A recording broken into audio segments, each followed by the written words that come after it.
முன்னொரு காலத்தில் சிறைச்சாலை ஒன்றில் நீண்ட நாட்களாக அடைபட்டு இருந்த கைதி ஒருவனுக்கு தூக்கு தண்டனை விதிக்கப்பட்டது. அவனை தூக்கு மேடைக்கு அழைத்துச் சென்றார்கள். கடைசியாக அவன் தலையை கருப்பு துணியை வைத்து மூடி தூக்கு கயிற்றை கழுத்தில் மாட்டும் முன்னதாக அவனிடத்தில், உன்னுடைய கடைசி ஆசை என்ன என்று கேட்கப்பட்டது. அப்பொழுது அவன், என் தாயிடத்தில் ஒரே ஒரு ரகசியத்தை நான் சொல்ல வேண்டும் என்று கேட்டுக்கொண்டான். அவனுடைய ஆசைக்கு இணங்க அழுது புலம்பிக் கொண்டிருந்த அவனுடைய தாயை அவன் அருகிலே அழைத்து வந்தார்கள். தாய் அவனை கட்டிப்பிடித்து அழுதாள். அவனை கட்டிப்பிடித்திருந்த அவள் காதில் ஏதோ சொல்வது போல சென்று அவளுடைய காதை நறுக்கென்று கடித்து விட்டான். அவள் பதறிப்போய் அவனை விட்டு சற்று அப்புறம் சென்று, ஏண்டா இப்படி செய்தாய் என்று கத்தினாள். அப்பொழுது அவன் சொன்ன பதில் என்ன தெரியுமா? அன்று நான் பள்ளியிலிருந்து மற்றவர்களுடைய பென்சிலை திருடி வந்தபொழுது நீ என்னை கண்டிக்கவில்லை. பஸ்ஸில் மற்றவர்கள் பையில் இருந்த பணத்தை எடுத்து வந்தபொழுது என்னை நீ தண்டிக்கவில்லை.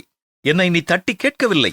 தவறான காரியங்களை ஒவ்வொன்றாக நான் செய்த பொழுது நீ அமைதியாக இருந்தாய். நான் தொடர்ந்து மேலும் பெரிய தவறுகளை எல்லாம் செய்ய துணிந்தேன். இன்று நான் மரிப்பதற்கு முக்கிய காரணம் நீதான் என்று கூறி முடித்தான்.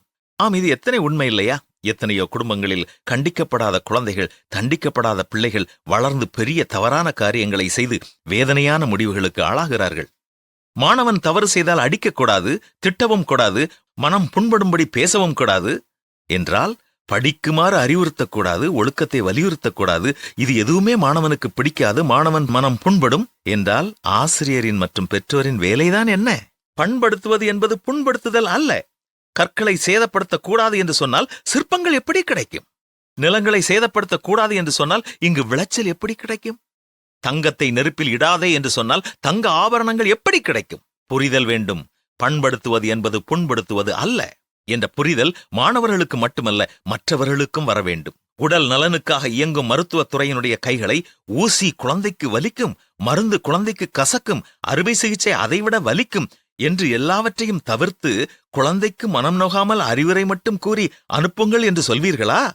மருத்துவத்துறையினுடைய கைகள் கட்டப்பட்டால் உடல் நலன் ஒழிந்தது என்று அர்த்தம். புரிதல் வேண்டும்.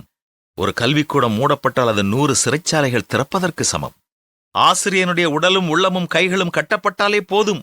மாணவன் ஆசிரியரால் திருத்தப்படாவிட்டால் காவலர்களின் அடியால் திருந்த வேண்டும், அல்லது சிறைச்சாலைக்குத்தான் செல்ல வேண்டும். சிந்தியுங்கள் பெற்றோர்களே. பிரம்பை கையாடாதவன் தன்னுடைய மகனை பகைக்கிறான் என்பதுதான் பரிசுத்த வேதமும் நம்மை எச்சரிக்கிறது. எப்பொழுது நமக்கு இந்த உணர்வுகளெல்லாம் வரும்? சிந்திப்போமா பெற்றோர்களே? செயல்படுங்கள்.